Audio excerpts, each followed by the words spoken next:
Então, já rapidamente, passar a palavra para a doutora Maria Maeno, que vai tratar do tema adoecimento, nexo causal e nexo técnico-epidemiológico. Eu agradeço o convite dos organizadores, do Tribunal Regional do Trabalho, Ministério Público do Trabalho. Fico muito contente cada vez que eu venho aqui para Santa Catarina, porque a gente tem a oportunidade também de compartilhar visões, muitas vezes diferentes, mas todas no sentido da construção, né, de políticas que possam contribuir para a proteção à saúde do trabalhador.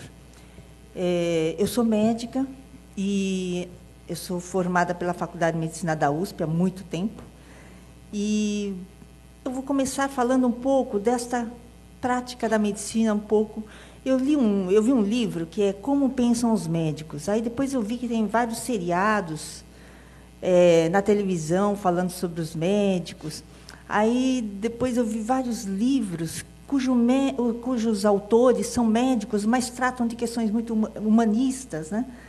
E aí comecei a pensar como o médico ele tem mudado ao longo do tempo, como os outros profissionais também. Então, eu resolvi fazer um pouco uma discussão aqui, começando da minha profissão. O Paulo Rogério tocou em várias questões aqui, pelo menos uns 10 tópicos eu gostaria de aprofundar a discussão, mas, realmente, eu acho que talvez no debate nós tenhamos oportunidade. Eu vou tentar colocar alguns outros aspectos na apresentação que eu vou fazer. Eu trabalho na Fundacentro, que é um instituto de pesquisa, mas a minha experiência grande é no atendimento também de trabalhadores. Eu trabalhei 19 anos no Centro de Referência de Saúde do Trabalhador do Estado de São Paulo, coordenei por 16 anos aquele centro de referência, portanto, atendi muita gente de todos os segmentos econômicos, né? E eu vou trazer um pouquinho dessa experiência. Então, a primeira coisa... Para onde eu aponto aqui?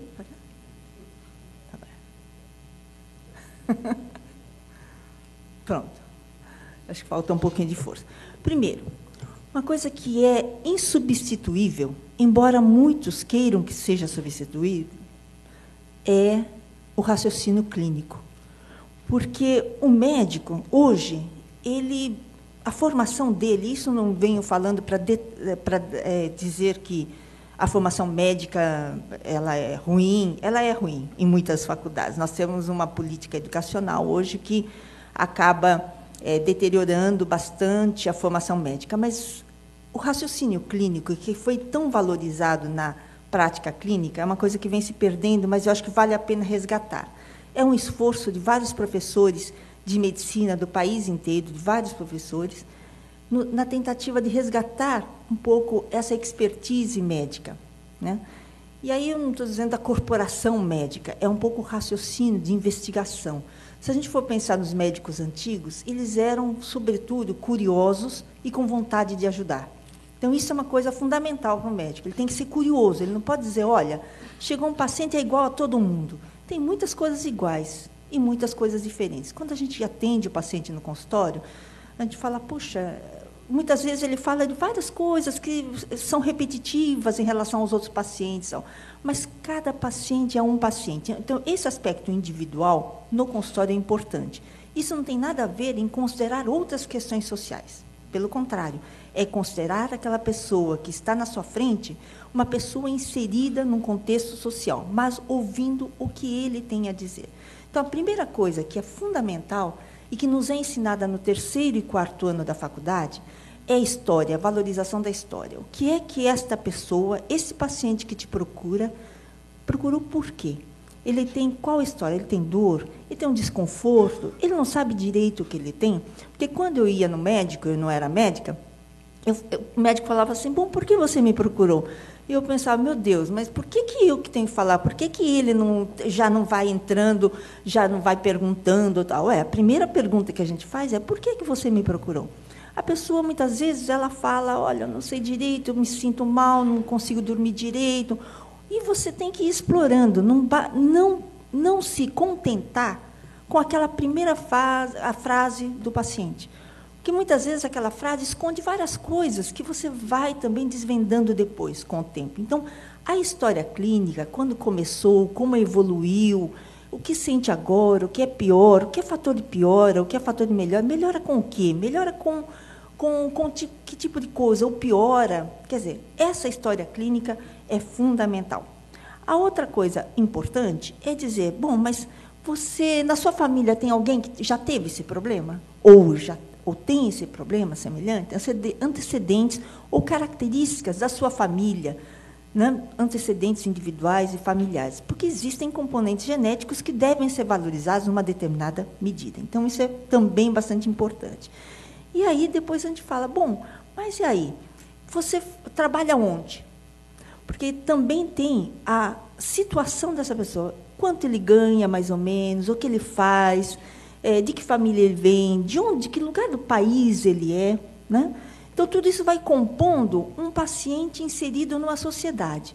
E o trabalho, geralmente, não faz parte dessa sociedade para o médico normal. Se você vai no médico comum, eu, por exemplo, quando fiz a faculdade de medicina, nunca ninguém me falou, olha, você tem que perguntar para o seu paciente o que ele faz na vida para trabalhar.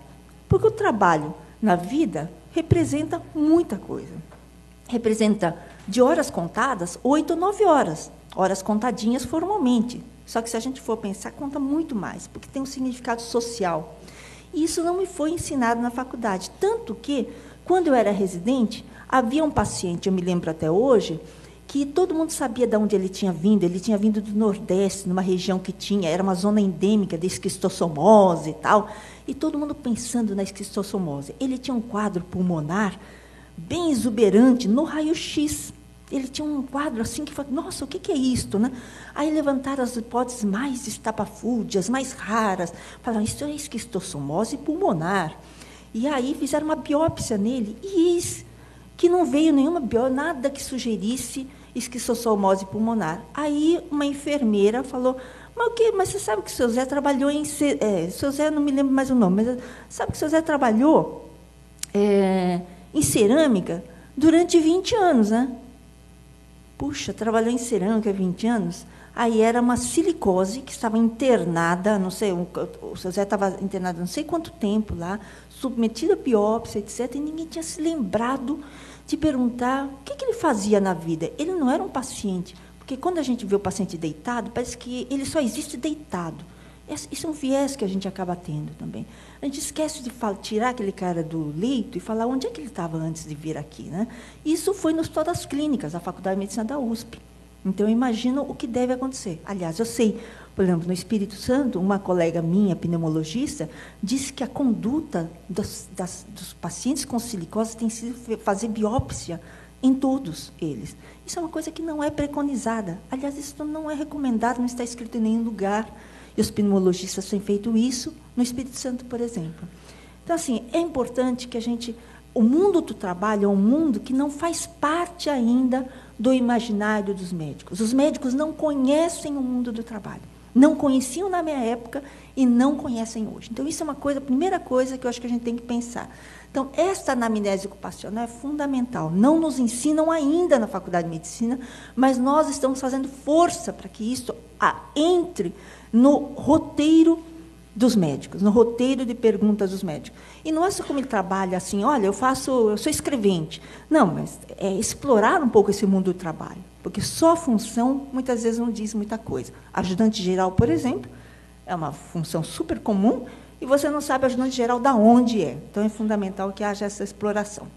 A outra pergunta, o senhor conhece alguém que tenha esse tipo de doença, onde o senhor trabalha, na sua vizinhança? Quer dizer, você vai entrando no conceito epidemiológico que o Paulo colocou.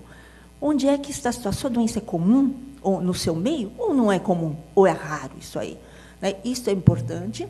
E aí, a vistoria ao local de trabalho, para quem é do ramo, né? O médico clínico não vai fazer isso, normalmente ele não faz, né? Realmente, Paula, aqui é meio esquisito mesmo, hein? Ah, bom. Ok, agora eu entendi a lógica. Pronto. Aí, uma outra coisa. Preciso de exames complementares? E só aí... Não, antes disso tem o exame físico lá. O exame físico é fundamental. Como é que a gente faz exame físico? A gente faz, olha, palpa, olha, sente o paciente, é pôr a mão no paciente. É como dizer o Hipócrates.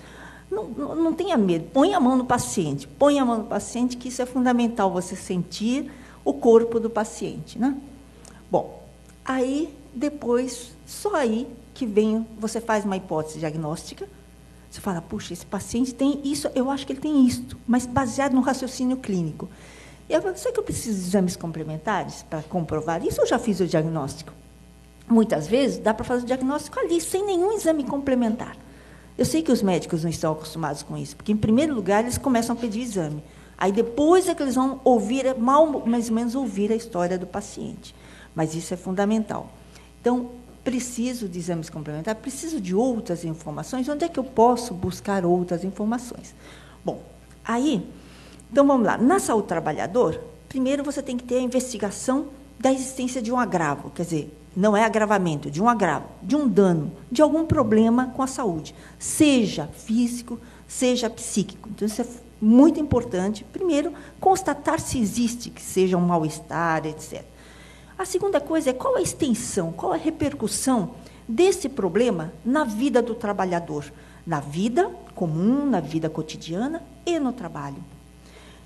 Existe nexo com o trabalho, causal? Existe alguma coisa no trabalho que faz com que ele esteja tendo este quadro ou não?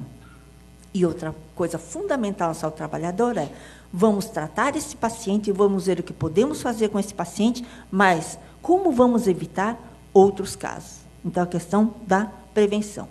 E aí, aqui eu vou colocar uma sequência um pouco baseada numa resolução do Conselho Federal de Medicina, em 1998, que baseada essa resolução numa resolução que nós elaboramos no Conselho Regional de Medicina de São Paulo, em 96. Né?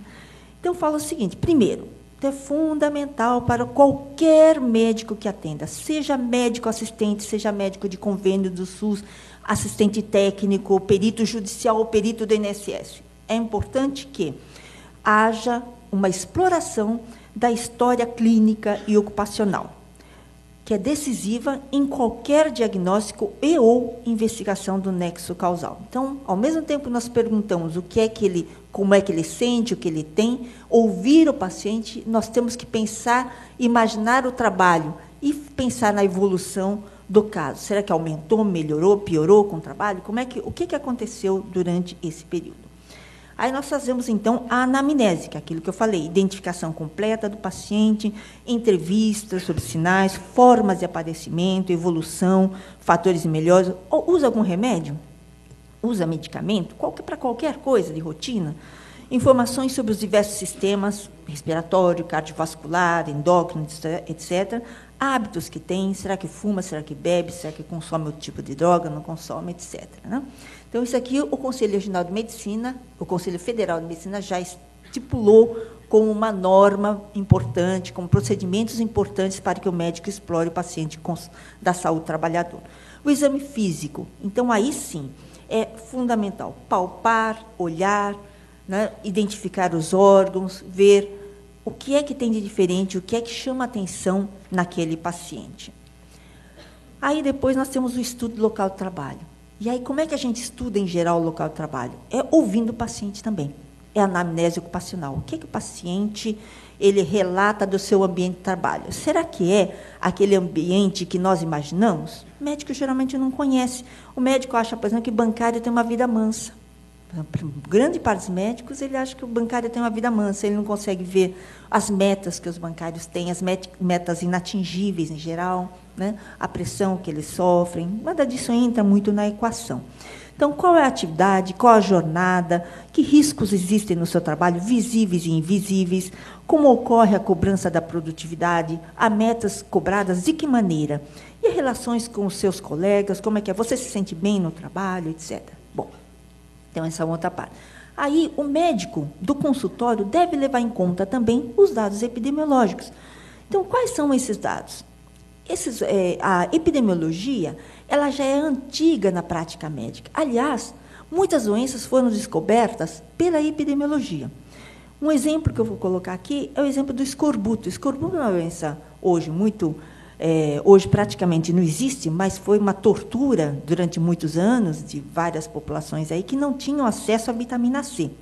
E os marinheiros, né, antigamente, que ficavam meses no mar, sem acesso a frutas frescas, a legumes frescos, etc., eles tinham essa doença, que era uma gengivite, começavam a cair os dentes, sangravam, tinha sangramento gastrointestinal, etc. E um médico, naquela época da Marinha, observou isso e falou, bom, nós não temos aqui frutas frescas, vamos fazer o seguinte, vamos fazer uma experiência, metade nós vamos dar limão, laranja, e a outra metade a gente não vai dar. Vamos ver o que é que dá. Né? É claro que, pensando já, ele não conhecia a vitamina C, ninguém conhecia naquela época, mas existia essa percepção, talvez, que isso fosse um diferencial. E aí ele constatou que as pessoas que não tinham acesso, que não tinham recebido a dose de laranja e limão, elas desenvolviam. E as pessoas que tinham recebido aquela laranja e limão não desenvolviam mais. Né? Então, ele viu que quem tinha acesso não tinha essa doença. Aí o que aconteceu? O governo britânico, depois de alguns anos, sem conhecer vitamina C, sem saber qual substância é, nada, por precaução, falou, todos os marinheiros deverão ter acesso, então, a uma dose de laranja ou de limão, etc., para que se evite essa doença que acomete os marinheiros. Então, vocês vejam que vários princípios atuais estavam embutidos nas decisões naquela época. Claro que havia interesses comerciais, etc., porque ninguém quer ter marinheiro doente, etc. Mas é claro também que isso é o mundo, nosso mundo, a nossa sociedade. Né? São uma mistura de interesses comerciais com interesses sociais. Então, isso é uma historinha que o médico... Então, isso é a observação do médico. A outra historinha é a seguinte, que também,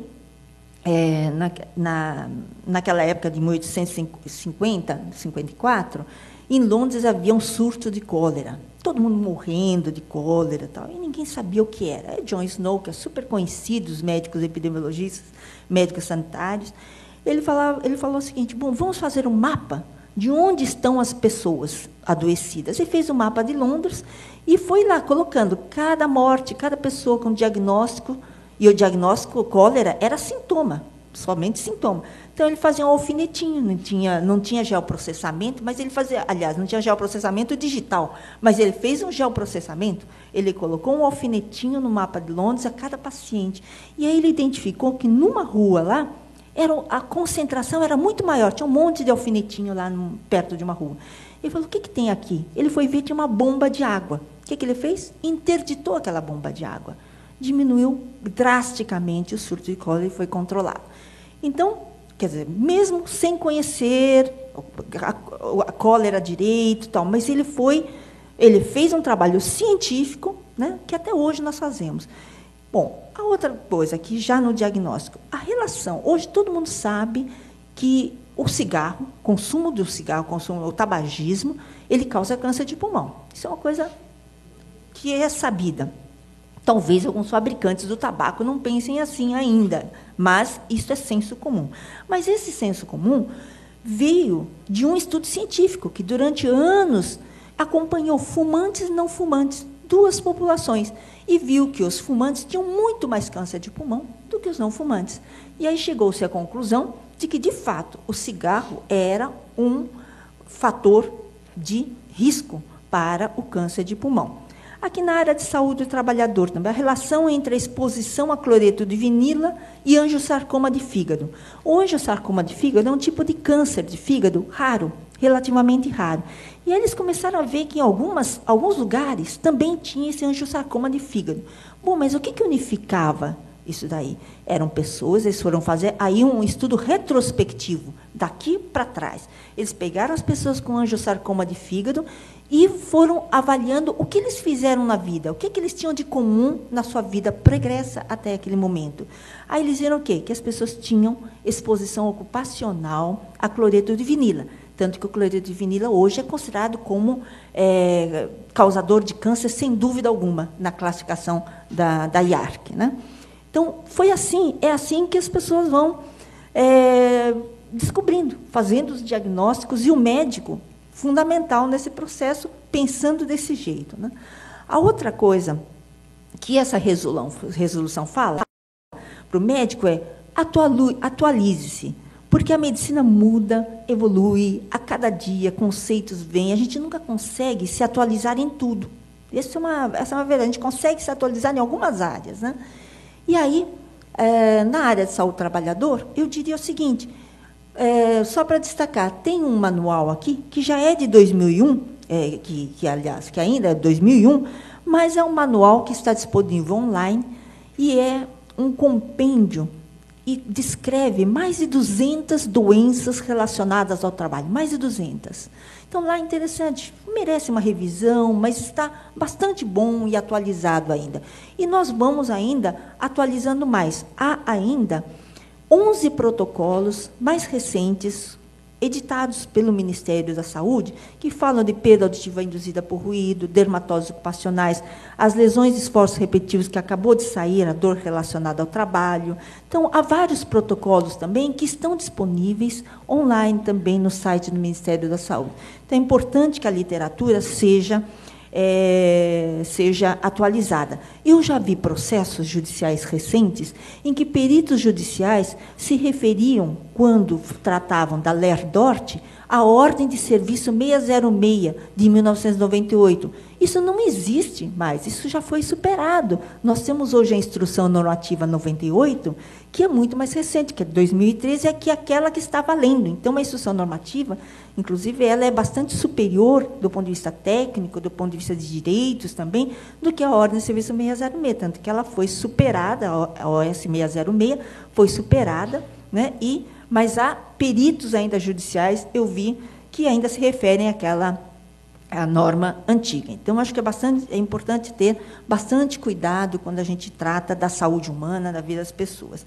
A outra coisa é perceber a ocorrência de quadro subclínico. Muitas vezes não se configura como uma doença ainda, mas há sintomas e há alguns indicadores, algum distúrbio de sono, alguma coisa que a pessoa não valoriza muito naquele momento, acha que vai passar, não sei o quê, mas que a gente tem que estar atento como médico também, né? Então, isso é uma coisa fundamental também.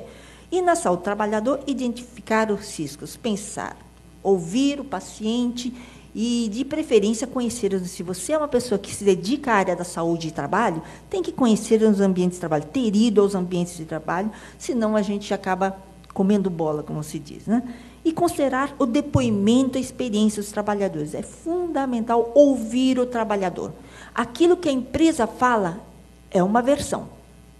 A versão outra é de quem trabalha. Quem trabalha, você tem que ouvir. Toda vez que eu vou em lugares assim e tal, eu converso com todo mundo. Converso com o motorista, se é terceirizado, se não é, o que ele mais gosta no trabalho, o que ele tem para fazer. Toda vez que eles vão me buscar, eu já vou conversando, motorista e táxi também, porque você vai conhecendo desse jeito. Quer dizer, os sociólogos, em geral, eu não sou socióloga, coisa nenhuma, mas eu adoro essas conversas, porque o sociólogo, normalmente, ele é isso, ele percebe o mundo a todo momento, a cada momento que ele vive, e vai formando e trabalhando. Depois, ele inventa uma metodologia para estudar a sociedade, né?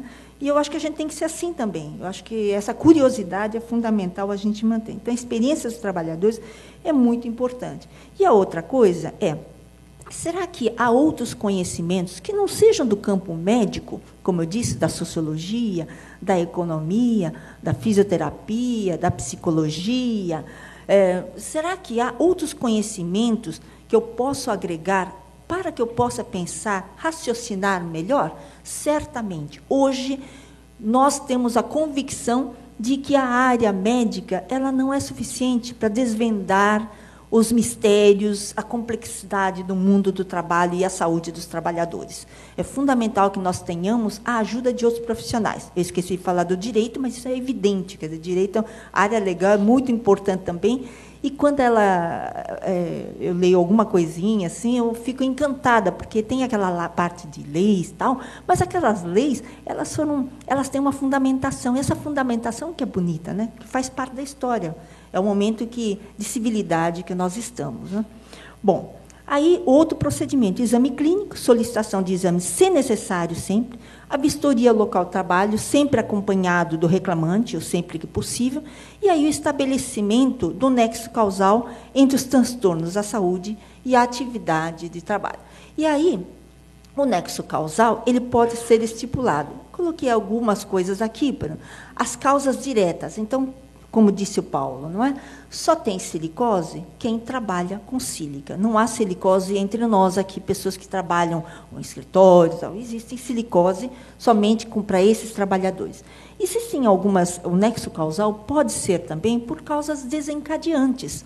Muitas vezes, mas isso é do raciocínio médico, não estou falando da lei em si, mas a lei contempla a causa desencadeante. Muitas vezes você teve asma quando pequenininho. Eu tive asma até uns 12 anos de idade, 8 anos de idade, 12 anos de idade. Geralmente é entre os 2 e 12 anos. Tal. Aí melhorei. Aí depois que eu comecei a trabalhar numa indústria com plástico, que tinha um cheiro ruim, então, aí eu comecei a ter asma frequentemente. Então, muitos consideram erroneamente que esse trabalhador não tem um nexo, não tem uma doença, uma asma ocupacional. Ele tem, mesmo que ele tenha tido quando criança, aquela asma foi controlada. E aí, depois, quando ele começou a trabalhar, naquele ambiente de trabalho, a asma voltou novamente. Então, foi um fator desencadeante, que estava lá quietinho, voltou novamente. E se tivesse não controlado, mas tivesse piorado, eu tinha asma a 2 vezes no ano, quando muda o tempo. Mas aí, quando eu comecei a trabalhar nessa empresa, comecei a ter mês a mês. Também houve um aumento de frequência das crises asmáticas, também é uma coisa desencadeada pelo trabalho. E aí, há métodos, há exames, alguns exames, história clínica, exames que podem ser feitos, né, para se comprovar essa asma ocupacional. Bom, outra, causas que adiantam o adoecimento. Olha, a minha avó teve varizes, mas só que ela teve com 58 anos de idade, 60 anos, começaram as varizes dela. Eu, com 25 anos de idade, comecei a ter varizes. Bom, mas o que você faz? Eu sou garçom, eu sou segurança, fico parada na portaria. Quer dizer, houve um adiantamento, uma precocização do adoecimento. Isto também é contemplado, do ponto de vista médico, como uma doença ocupacional, ou deveria ser, né? Porque isso é o que nós estudamos, o que nós preconizamos. Causas que agravam, a depressão. Eu tenho um perfil meio depressivo, mas depois que comecei a trabalhar e me exigem metas, a minha depressão não me deixa trabalhar. Porque uma coisa é a depressão, uma depressão, por exemplo, que você pode ter até um antecedente familiar. Muitas vezes tem mesmo, quando jovem. Então. Mas aquela depressão nunca foi fator suficiente para que você ficasse fora do mercado de trabalho. Tanto que você estudou e entrou no mercado de trabalho. Mas chega um momento em que a exigência é uma exigência tão grande, ou então existe uma desvalorização, existem características do trabalho que fazem com que aquela pessoa tenha um agravamento da depressão e não consiga mais trabalhar. Então, esse agravamento também é contemplado na nossa opinião. E outra, que é delicada também, causas de degeneração precoce. Olha, problemas de degeneração osteomuscular, na verdade, a gente se degenera desde que nasce, né? Bom, então, isso, degeneração, o que é? Degeneração é uma mudança para pior, né, do corpo. Só que algumas coisas são esperadas. Com 20 anos de idade, você não espera uma degeneração de ombro importante. Com 25, com 30 anos, você não espera. Você espera lá com 50 e tantos anos, aí começa a ter artrose, 40 e poucos. Depende também. Aí você fala, mas para o carregador, se você perguntar para qualquer médico ortopedista, e perguntar o seguinte, olha, a coluna de um trabalhador braçal dura quanto tempo? Ele fala, uns 30 e tantos anos ele está baleado. É isso que o ortopedista vai falar. Bom, mas está baleado por quê? Porque carrega peso. Então, se carregar peso é a função dele, é uma doença ocupacional, uma doença relacionada ao trabalho, simplesmente, né? Se uma pessoa que tem tendinite, ela não deveria ter aquela tendinite. Mas a mãe dela teve com não sei quantos anos de idade. Bom, ela tem com 50 e poucos anos de idade, ela tem 30 e poucos anos agora. Então, essa questão da doença degenerativa depende. A doença degenerativa, ela pode ocorrer em pessoas jovens e ser desencadeadas pelo trabalho. Então, isso é um fator importante da gente considerar. Bom, aí, todas essas doenças, os médicos transformam em códigos que permitem conversar com vários lugares do mundo. Então, a gente fala de M60, o médico chinês, o médico indiano, o médico brasileiro, todos nós sabemos do que se trata, é só olhar no código, não precisa decorar também, né? Bom, e essa classificação é uma classificação criada pela Organização Mundial de Saúde, que é a CID, versão 10. Está lá, também online, disponível para quem quiser olhar, né? Bom, aí, aqui é só para dar uma ideia de como se codifica. M00 a M25 são as artropatias, problemas das articulações. M30 e M36, doenças do sistema conjuntivo, dorsopatias, etc, etc. Bom, aí, aqui eu vou colocar um pouquinho algumas doenças também que são bastante comuns aqui no mundo do trabalho, do músculo esquelético, né? Mas não quero... Mas é só para saber que tem uma especificação. Só que tem um detalhe. Esse diagnóstico, esse código, também ele não é suficiente para a gente dizer se a pessoa está incapacitada para o trabalho ou não. E por que ele não é suficiente para isso, né? Porque ele não é suficiente porque uma tendinite, numa pessoa que faz um trabalho braçal, ele tem um significado na vida. Uma tendinite numa pessoa que tem uma flexibilidade no seu trabalho tem um outro significado. Então, a mesma Organização Mundial de Saúde fez o seguinte, elaborou é um modo muito coloquial, mas criou a classificação internacional de funcionalidade, incapacidade e saúde, que é a CIF.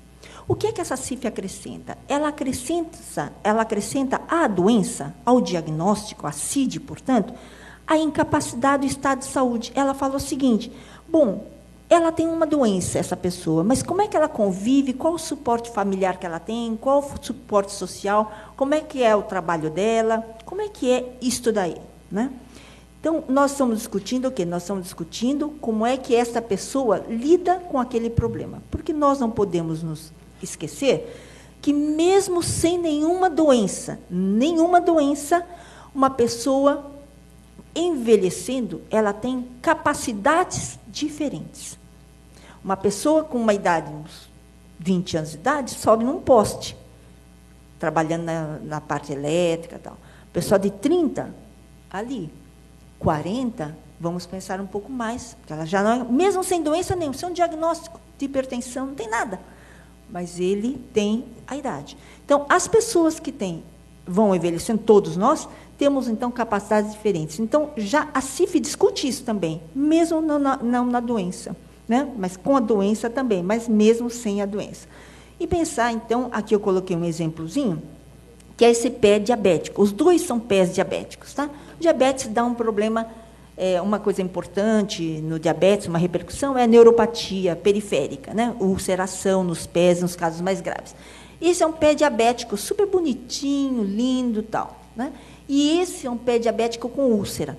Portanto, o diabetes teve, do ponto de vista clínico, do ponto de vista individual daquela pessoa, teve uma repercussão diferente nesta pessoa e nessa pessoa. Numa, deixou o pé bonitinho, e na outra pessoa causou uma úlcera bastante grande nos dois pés. Então, claro que o diabetes tem que ser tratado de forma diferente, tem uma repercussão diferente. Aqui, uma tendinite ou uma dor de coluna, etc. Nesta população, ela tem um significado diferente nessa população, não só do ponto de vista final, mas do ponto de vista de acesso ao tratamento. Que tratamento esse trabalhador vai ter? Ele vai esperar não sei quantas horas para fazer uma fisioterapia numa maquineta que não vai resolver o problema. Esse aqui vai fazer o RPG, vai fazer a acupuntura, vai fazer um tratamento mais condizente com a patologia que ele tem.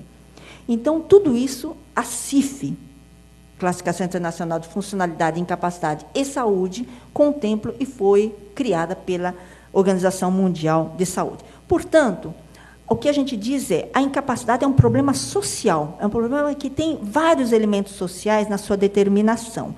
E depende não só do médico ou da equipe de saúde, e sim da sociedade. Depende do médico, da equipe de saúde e da sociedade como um todo, incluindo o trabalho. A superação da incapacidade depende, então, da assistência prestada, do apoio familiar, do apoio social, do espaço em que vive e da possibilidade de integração social. E a incapacidade poderia não significar uma desvantagem social, poderia, mas, na maioria das vezes, significa uma grande desvantagem social.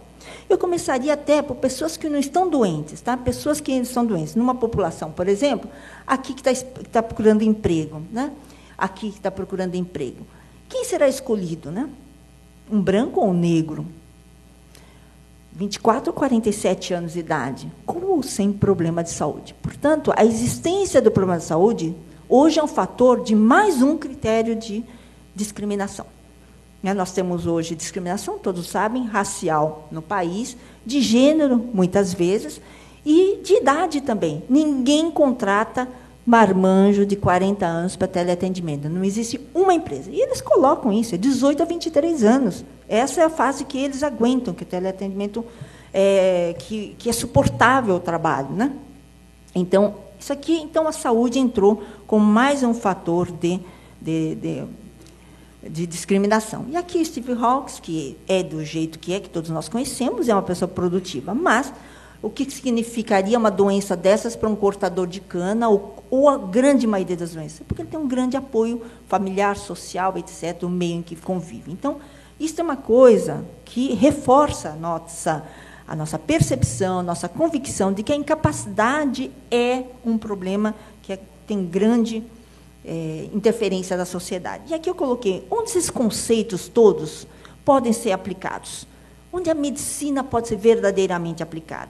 Então, na empresa, no serviço público de saúde, no INSS, nas perícias judiciais, a gente pode falar nos consultórios, no plano de saúde, convênio e tal. Todos nós sabemos que a medicina tem o exercício da medicina tem uma grande interferência de vários fatores. Remédio. Quais são os remédios mais receitados pelos médicos? São os remédios que são mais propagandeados. Então, a gente fala, nós médicos sabemos que os médicos têm a sua atualização em farmacologia, não nos livros, não nos compêndios, não nos artigos científicos, mas sim na propaganda farmacêutica. Quem tem mais propagandista é quem...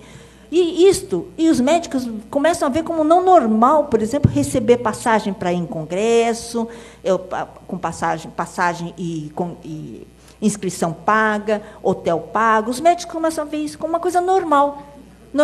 Só que eles estão fazendo pesquisas nos seus hospitais, utilizando aquelas medicações, né? Então, nós temos uma grande interferência, é uma coisa conhecida. Então, acho que isto é uma coisa também que tem que ser lembrada, e aí eu vou dizer como é que entra no mundo do trabalho. A saúde é determinada socialmente, né? Tudo bem. Mas só que o médico do trabalho está nesse meio e muitas vezes não percebe que está numa complexidade econômica e social determinada não por ele, mas pelo Estado, pela sociedade brasileira. E que sociedade é essa? Isso é no mundo inteiro, mas no mundo inteiro e no Brasil, inclusive. Nós temos o quê? Um grande predomínio dos interesses econômicos em detrimento da saúde, dos trabalhadores e do meio ambiente. Todos nós sabemos casos aí em que houve grande atuação do Ministério Público e do Trabalho e da Justiça do Trabalho. Por exemplo, um caso Shell BASF, né, em que, se houvesse uma medida há décadas atrás, quando a Shell BASF estava lá, quer dizer, nós não teríamos hoje os doentes, a poluição que nós temos naquela região de Campinas, né, e que hoje está sendo, então, resgatada pelo Ministério Público do Trabalho, pela Justiça do Trabalho. Mas não adianta, né? A gente só pega esse rescaldo. Não, acho que nós temos que agir preventivamente, como se fazia há séculos atrás. Como eu disse naquele caso, por exemplo, da laranja, do limão, em que, mesmo sem saber direito, agiu-se por precaução. Então, acho que esse tem que ser o nosso lema. Então, aqui, o médico do trabalho está nesse meio aqui, né? Ele está no meio que ele mal conhece também. Porque há mudanças importantes no mundo do trabalho. Nós temos hoje uma redução do nível de emprego em nome da tecnologia, não nos esquecendo que, por trás da tecnologia, os trabalhadores têm que continuar atuando sempre. E há um aumento, uma intensificação do trabalho do trabalhador, isso em todos os ramos de atividade, inclusive os mais privilegiados, alguns dos quais aqui, na Justiça do Trabalho, por exemplo, há uma intensificação do trabalho bastante importante, o Ministério Público do Trabalho também, que são atividades públicas de elite, né? E, mesmo assim, a gente tem um aumento, numa intensificação do trabalho muito grande, metas a serem cumpridas, etc. Desregulamentação de direitos trabalhistas, jornadas prolongadas, bancos de horas, multifuncionalidade, acúmulo de funções, fim das horas extras e apagamento do ciclo biológico. Todos nós temos que acordar, ser ativos e dormir, descansar. Com a globalização, a coisa online, que nós temos que a todo momento, a primeira coisa que vocês veem, uma coisa que me irrita profundamente, quando eu vou no avião, a primeira coisa que a pessoa faz, mesmo o comissário de bordo falando, olha, por favor, mantenham desligados os seus celulares até chegar ao saguão do aeroporto, todo mundo começa a ligar, e começa a ligar desesperadamente. Atrás do quê? Atrás do quê? O que 10 minutos vão fazer de diferença? As pessoas não só são estimuladas a fazer isso, como o mundo nosso vive hoje. Facebook, ai que maravilha, todos nós estamos felizes no Facebook, é um mundo perfeito, é um mundo assim que não tem... Todo mundo está feliz, parece que nós estamos vivendo um planeta maravilhoso, sem problema nenhum. Né?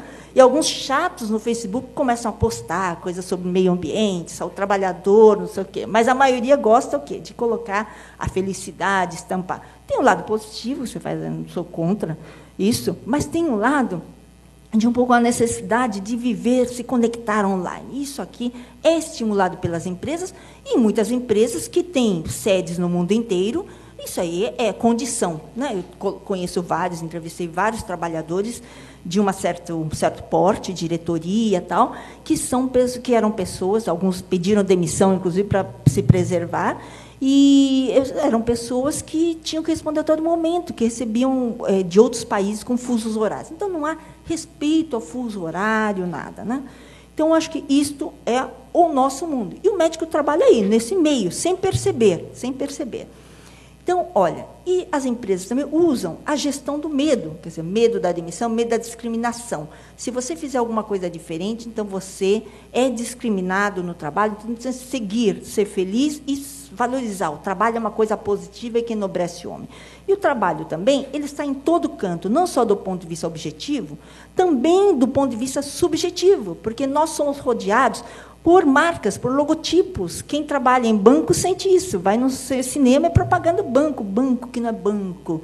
O banco bom para todos. É coisa desse tipo. E todos sabendo, ou pelo menos uma parte sabendo, que o banco só vende aquilo que nós não precisamos. Né? Então, por quê? Porque eles têm metas, porque eles têm que ganhar dinheiro, etc. E a lucratividade é bastante alta. E aí, alguns setores que são setores comuns, esse setor aqui é um setor aqui de frigoríficos, nós temos aqui um grande adoecimento, aqui de teleatendimento, em que eu falei, que me deixou bastante impressionada, né? São jovens e oriundos de camadas desfavorecidas socioeconomicamente, que escapam do trabalho, muitas vezes, que até um pouco mais bem remunerado, de empregada doméstica, por exemplo, de algumas funções assim desprestigiadas socialmente, caem no teleatendimento para ganhar R$700 de fixo, né? E depois R$600, R$700, e ganham depois mais as metas, né? Ganham as metas. Então, tem alta rotatividade. Eu fui numa empresa recentemente de 85 mil funcionários no Brasil, a rotatividade, o turnover,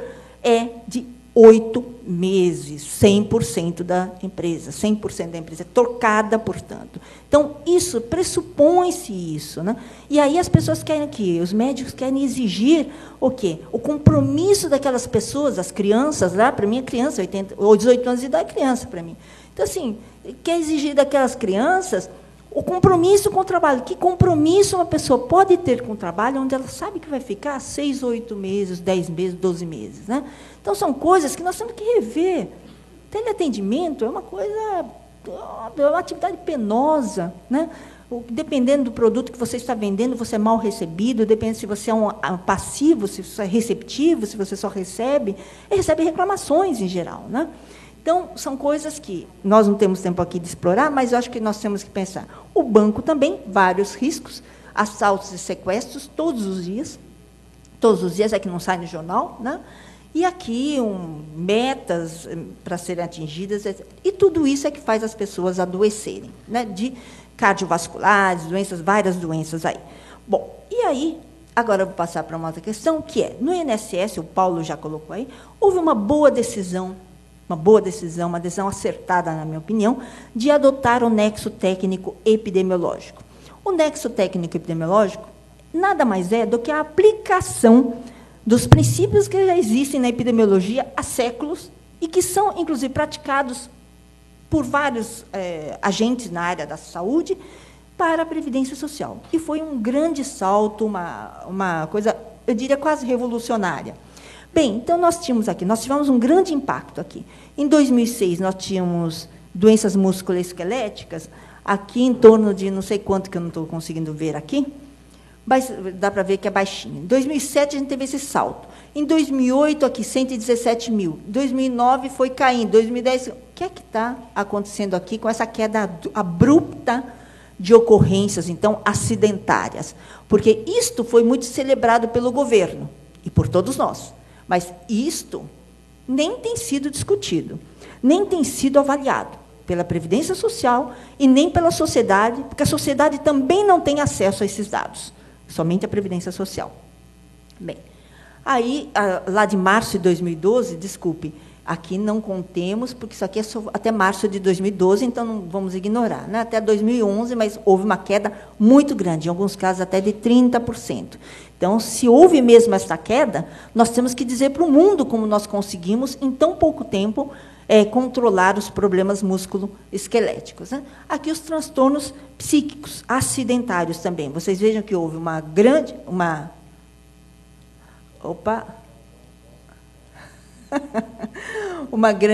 aqui, um salto gigantesco, né, de 2006 para 2007. Aqui é o nexo técnico epidemiológico, sem dúvida alguma, nexo técnico.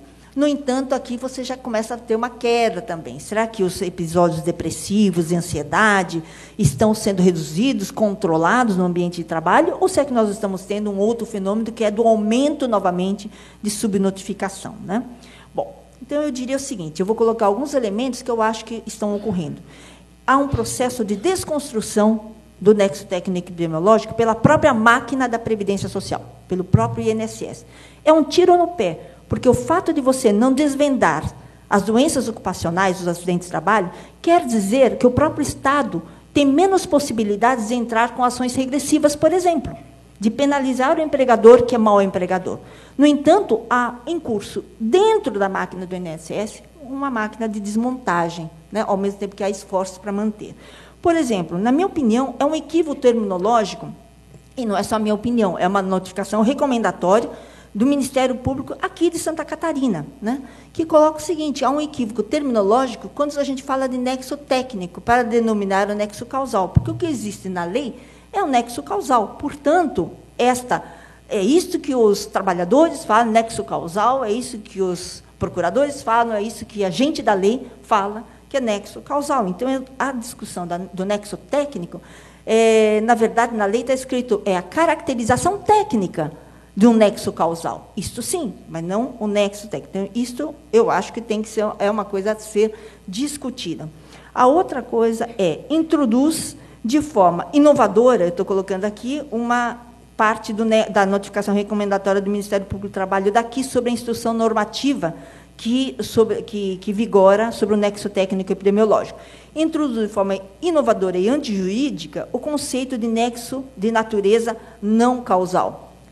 Então, também, eu acho que é uma outra discussão importante a se fazer. Aqui, o doutor Gustavo Felipe, que é do Ministério Público do Trabalho em São Paulo, também fala o seguinte, que não se deve interpor, quer dizer, a empresa não deve se interpor na relação do segurado e da Previdência Social quando diz respeito a doenças profissionais, né? Isso está ocorrendo, por exemplo, doenças profissionais como a sílica. Se vocês forem ver nos dados da Previdência, há várias vezes, uns 40% hoje, de doenças, 40% ou 50%, de doenças silicose, que são tipicamente profissionais, impossíveis de serem adquiridas de outra maneira, que estão classificadas como auxílio-doença comum, nas próprias estatísticas da Previdência Social. Isto porque muitas vezes não há diagnóstico, muitas vezes não se faz nada, e muitas vezes porque o empregador interfere também, como nós já tivemos a oportunidade de ver. Então, o doutor Gustavo Felipe nos chama a atenção para esse tipo de desconstrução também. A outra coisa é a exclusão aqui de receber a exclusão de um item que havia numa instrução normativa anterior, do nexo técnico epidemiológico, de que o segurado tem o direito de conhecer, de ter uma cópia da perícia feita por ele, no INSS. Hoje, ele tem uma cópia, quando solicita, por escrito, isso devia ser uma coisa... Porque quando você tem um direito negado, um direito que você acha que é seu, negado, você tem direito a uma explicação. E eu vi também o que o INSS chama de justificativa. Vi várias. Não há justificativa nenhuma. Então, isto é uma coisa também a ser pensada e ser... 10 minutos? Tá bem, obrigada. Então, é uma coisa a ser pensada pelos gestores da Previdência Social. A outra coisa é que a perícia do INSS ela pode não aplicar o nexo técnico epidemiológico. Ela pode não aplicar. Mas sabe mediante o quê? Ela pode, no que ela se baseia, a instrução normativa fala? Ela se baseia no PPRA, que é o Programa de Prevenção de Riscos Ambientais, PCMSO, Controle Médico Saúde Ocupacional, PPP, Profissiográfico Previdenciário, perfil profissiográfico previdenciário, laudo ergonômico e avaliações ambientais específicas. Todos esses documentos são produzidos ou pagos pela empresa. Todos. Portanto, nós estamos dando a instrução normativa que regulamenta o nexo técnico epidemiológico, dá na mão da empresa os elementos para dizer que ela não tem relação com aquele problema de saúde do trabalhador. Na minha opinião, é uma forma de desconstruir o nexo técnico epidemiológico, porque você repassa o ônus da prova novamente ao trabalhador. Então, isto é uma coisa que eu acho que não é que não foi pensada, porque isso aqui, quantas vezes nós já conversamos no INSS, e não se muda isso, que é uma instrução normativa que é uma canetada, não precisa de congresso, não precisa de senado, não precisa de nada. É só uma resolução do presidente do INSS. Né? Então, a mesma empresa que não emite CAT, que se nega, que oculta, que esconde. Hoje nós temos, os dados da Previdência nos mostram isso, que há cada vez mais um menor número de CATs emitidas. Isso é os próprios dados. Então, as empresas não emitem CAT e apresentam os documentos, então, pagos por ela, para dizer, olha, esse trabalhador aqui não é nexo técnico epidemiológico, não. Isso aqui não é relacionado ao trabalho. E o perito vai atrás disso. Então, olha só, aqui o perito acaba se prestando. Dentro das empresas, os médicos acabam se prestando a defender os interesses dos seus empregadores. Né?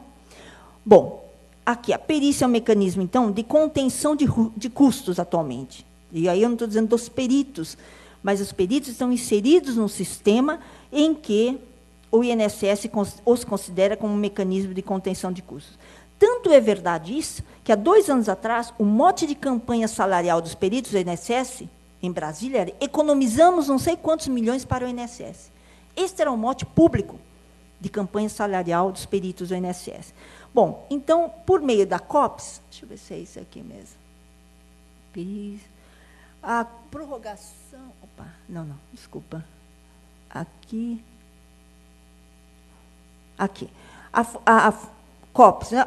A COPS é a alta programada, todo mundo sabe. Aqui tem uma, para quem quiser ler a fundamentação, é essencialmente atuarial. Tá? É aqui do Marcelo Caetano, que escreveu um texto na época, aí, em 2000 e tanto, um pouco antes assim, na época que a COPS foi instituída, e a fundamentação é atuarial. Né? Dizer que nós não podemos fazer uma grande reforma, em suma é isso, ele fala, não podemos fazer uma grande reforma porque isso causaria um grande alvoroço social. Portanto, nós temos que, internamente, ir diminuindo algumas coisas, ir ajeitando a Previdência, né, o INSS, para que o ônus da Previdência vá diminuindo, etc. Isso está escrito, é público, está lá no documento do IPEA. Né? E a COPS, então, a alta programada, ela existe, ela continua vigorando, né, em vigor. A prorrogação e a reconsideração não tem um processo ágil, então os trabalhadores esperam meses, algumas vezes, para ter uma prorrogação. Até lá, ninguém sabe o que acontece com ele, porque nem ele pode voltar para a empresa e nem ele é acolhido no INSS. Então, ele fica no chamado limbo. Né? O segurado corre o risco de ficar sem benefício, sem salário, que acontece bastante. Isso acaba inibindo os segurados, porque optam por trabalhar, voltar ao trabalho, mesmo doentes, porque eles sabem que eles vão atravessar esse limbo, eles não têm condições de ficar sem salário um mês, 2 meses, 3 meses. Né? Com isso, há um agravamento do quadro clínico, porque muitas vezes as condições, em geral, as condições de trabalho continuam exatamente as mesmas. Há limitações laborais, frequente discriminação, lá dentro também ele é café com leite, então ninguém o considera, ele começa a sofrer assédio moral, etc., e ele corre ainda o risco da demissão. Bom, então, isso é uma coisa que acontece, e o perito está no meio de tudo isso, né? Mas é um sistema que acaba se impondo e utilizando o sistema pericial para então, diminuir o número de segurados na Previdência Social, dependentes, né, dos benefícios por incapacidade. Aqui, o modelo pericial favorece injustiça, portanto. Faltam elementos na formação médica para avaliação de incapacidade e limitação funcional. O médico age sozinho lá, sem nenhuma ajuda. Ele não tem retaguarda, ele não tem outros profissionais que possam ajudá-lo a pensar. Como a gente viu, a incapacidade não é um assunto só médico. É um assunto que requer outros profissionais, o saber, o olhar de outros profissionais. Ele não tem isso. As diretrizes, que não são públicas ainda, não têm sintonia com a avaliação de funcionalidade e saúde, não há critérios de avaliação social e laboral, o sistema informatizado admite apenas uma doença, ou no máximo duas. Se o paciente tiver, como nos casos de LER, 3, 4 doenças, não se coloca, escolhe o perito, escolhe duas e coloca duas lá. Né? Então, e tudo isso favorece o quê? Há uma avaliação injusta da incapacidade do trabalhador. E aí, que elementos essenciais são bons aí para um laudo pericial? O laudo, eu vou passar rapidamente, o laudo pericial, isso aqui eu estou falando da justiça trabalhista, inclusive, né? Ele precisa ter, do ponto de vista da forma, ele tem que ter adequação, ele tem que ter um raciocínio, uma lógica, ele tem que ter a argumentação e conclusão também. Eu já vi vários laudos que não têm pé nem cabeça. Começam a falar de uma coisa, concluem coisa totalmente diferente. Colocam coisas de bibliografia totalmente desconectadas do caso. Eu nunca vi uma coisa dessa. Eu falei, eu não sei como os juízes conseguem ler e se basear nisso para decidir. Eu acho que deve ser uma dura tarefa. O laudo apresenta a história de reclamante, exame físico, descrição e comentários sobre exames complementares. O laudo detalha a anamnese ocupacional, o laudo refere vistoria à empresa, com acompanhamento, discute aspectos da organização do trabalho. O laudo descreve, comenta as exigências do trabalho que fundamentem a existência ou inexistência do nexo causal. O nexo causal, o laudo considera multicausalidade? Considera a concausa? A concausa é uma coisa de lei. Né? Considera o agravamento do quadro clínico? Considera o critério epidemiológico? Raramente eu vejo isso nos laudos que eu analisei. O laudo descreve e comenta as exigências do trabalho que isso aqui, desculpa. Bem, e aqui eu coloquei um pouco uma provocação. Será que o perito é perito em tudo? Né? Porque tem perito que faz perícia de tudo. Então, nós temos que buscar nas especialidades também. E aí, há alguns avanços que eu coloquei, que eu acho que são possíveis, rapidamente. Convenção 161. Essa Convenção 161, ela fala dos serviços de saúde do trabalho. Porque sabe-se que esses serviços são contratados pela empresa, os profissionais são pagos pela empresa. Portanto, há uma dependência trabalhista, uma dependência de emprego aí. Então, o doutor Sebastião Geral destaca essa questão, que é importante a multidisciplinaridade, a independência, que é uma recomendação da OIT, das empresas, e com a representação dos trabalhadores, a vedação, a atribuição de verificação vedação à atribuição de verificação das ausências do trabalho, quer dizer, discutindo, porque hoje os médicos do trabalho, eles basicamente ficam administrando o absenteísmo, como diminuir o absenteísmo, e não como ir atrás das causas desse absenteísmo, e mais, do presenteísmo, de gente que está doente e trabalhando. Né? O direito à informação também. Então, essas são coisas da Convenção e que é aprovada pelo Brasil. Isso aqui é uma simples aplicação. Essa outra convenção também, da valorização da representação dos trabalhadores e da responsabilidade maior do empregador, também é uma Convenção 148 da OIT, que também é aprovada pelo Brasil. Eu acho que é importante também a gente lembrar o seguinte, que é importante a gente construir essa política nacional social do trabalhador, considerando que há conflitos de interesses. Nós temos interesses diferentes da maioria dos empresários que privilegiam a parte econômica. Portanto, nós não estamos sentados na mesma mesa como iguais. Não somos nem governo, nem nós, pesquisadores, que trabalhamos pela saúde do trabalhador, nem procuradores. Eu acho que as pessoas são pessoas que discutem os avanços. Nós temos que pensar no bem-estar da sociedade, no bem-estar coletivo. Né? Então, aqui não dá para a gente se esquecer disso. nós temos que tratar de uma forma desigual os desiguais. Não podemos dar a mesma coisa. É desiguais para os desiguais, senão nós nunca conquistaremos a equidade.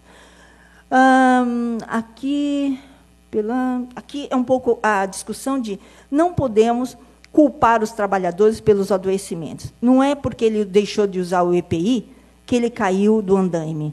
Ele caiu do andaime porque não havia condições seguras daquele andaime segurar e ele não podia ter caído. Então, ele vai cair com capacete, óculos e tudo, bonitinho, mas ele vai morrer com capacete, óculos, enfim. Eu acho que essa discussão do IPI, acho que é fundamental também, não passa pela capacitação também, porque a capacitação é importante, sim, mas não podemos dizer que a capacitação é que vai evitar o acidente de trabalho. Se houver condição insegura, o trabalhador vai continuar se acidentando. E aqui, finalmente, tem mais só 2 lâminas aqui. É preciso considerar a existência de acidentes de doença como um custo para a sociedade, incluir esses acidentes no balanço financeiro das empresas. Porque, enquanto não houver isso, por que esse segredo? Né? Porque as empresas colocam todo o seu balanço financeiro. Quando fala quantos acidentes de trabalho teve, não tem empresa que coloque. E o INSS esconde também, porque eu já pedi várias vezes o fator acidentado de prevenção de determinadas empresas, e isso não é fornecido. É sigilo fiscal. Como o sigilo fiscal não está dizendo nada, só está dizendo quantos acidentes houve, quantas doenças houve. Isso devia ser de domínio público. Isso também não é uma coisa que é porque é por acaso, né? Bom, e aqui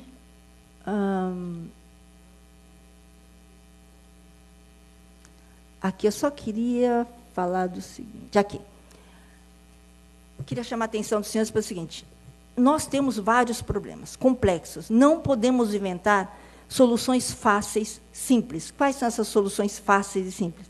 Por exemplo, incluir ginástica laboral. Pacto da cana, por exemplo, Pacto dos cortadores da cana, tem dois itens que me deixam bastante indignada. Um deles é conscientização dos trabalhadores para que eles se hidratem. Quem tem sede, nós aprendemos a nos hidratar desde bebês, antes a gente se conscientizar que a gente é gente. Portanto, esse item é totalmente desnecessário, desmerecedor do grupo que fez esse pacto. A segunda coisa é a ginástica laboral para cortador de cana. Isso é uma coisa que não tem nenhuma fundamentação científica, né? Então, eu acho que nós temos que tomar cuidado com essa coisa da ginástica laboral como uma solução, pelo contrário, torna-se uma obrigação para os trabalhadores. Aquele tempo de 10 minutos, 15 minutos, que é um tempo dele, torna-se um trabalho, de novo, para a empresa poder apresentar nos processos, dizendo que está fazendo prevenção com ginástica laboral. E os programas motivacionais, que eu acho que todo mundo deve ter visto aí, contratação de gente BOP, né, para motivar as pessoas, né, a trabalhar. Então, é missão dada, é missão cumprida, quer dizer, é o mote que tem sido dado. O acidente zero, que é um estímulo para as empresas subnotificarem, porque o setor que tiver um acidente ele é penalizado do ponto de vista financeiro, inclusive o setor da empresa. Então, ninguém quer, todo mundo esconde os acidentes, né, e estimula a esconder. Aqui um bando de gente aqui de empresa fazendo manobras radicais aí, né, pelo BOP, também no final de semana. Também, isso é uma coisa verdadeira, né? E destaque do mês, e programas motivantes, enfim. Isso aqui é uma coisa, então, que tem sido colocada como programas de prevenção. E que, para nós, beira o tragicômico, porque nós estudamos e vemos que isso é uma coisa que, pelo contrário, uma coisa que acaba agravando as relações de trabalho. Então, acho que é uma coisa que nós podemos chamar a atenção também dos senhores. Obrigada, desculpa que eu...